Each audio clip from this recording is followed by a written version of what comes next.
Wal maqalah tu nyari maqalah al-isruna anu ka-20 eta kila diucapkeun ku qail. Naon? Ikmalul aqli. Ittiba'u ridwanillah. Ikmalul aqli ari cara nyampurnakeun akal. Eta ittiba'u ridwanillah. Mengikuti kana karidaan Allah Ta'ala bari malur sa Allah.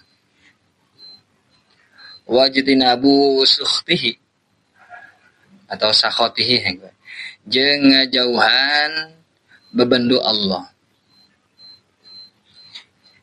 Ridwannya, ari ridwan mah karidoan anu salawasna. Beda jeung ridwan. Kan aya ridwan, aya ridwan. Ari ridwan mah kan ridona ridho. Tapi bisa kena teh bisa teu ridho. Ayeuna mah ridho cing abdi.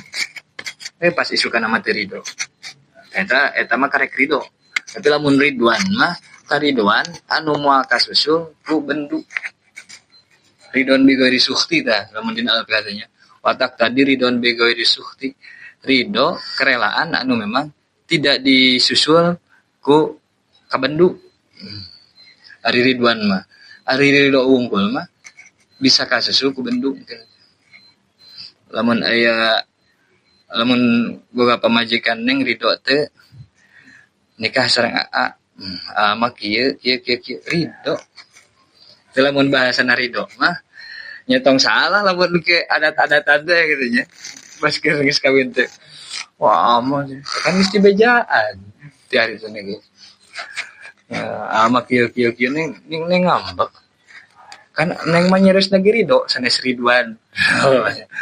Mun neng nyeresna ridwan mah gitu nya. Moal ngambek sama sekali. Bedana ridwan. Mengikuti hal-hal anu mantak piridoan Gusti Allah. Anu mantak Gusti Allah teh moal bendu deui ka urang teh. Waridwanu minallahi akbar kan gitu. Karidoan ti Gusti Allah itu sangat pohara sekali.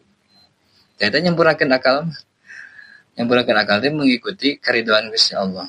Saur Syekh Nawawi dina Tijan Darari. Al-amru la lazimun lirridho. Ari parentahan eta ngukuntet kana karidoan. Sehingga saur Abah teh mah ya radhiyallahu anhu di mana aya parentahan di dinya Allah ridho. Nah, saur Abah kan gitu. Allah pasti ridho ketika Allah marintah. Maka nyampurakeun akal teh mengikuti perintah Allah. Wajib jeung ngajauhan larangan. Ai tegasna fa khilafu dzalika maka ari nyulayaan eta ittiba ridwanillah. Eta jununun gelo. Kurang akal.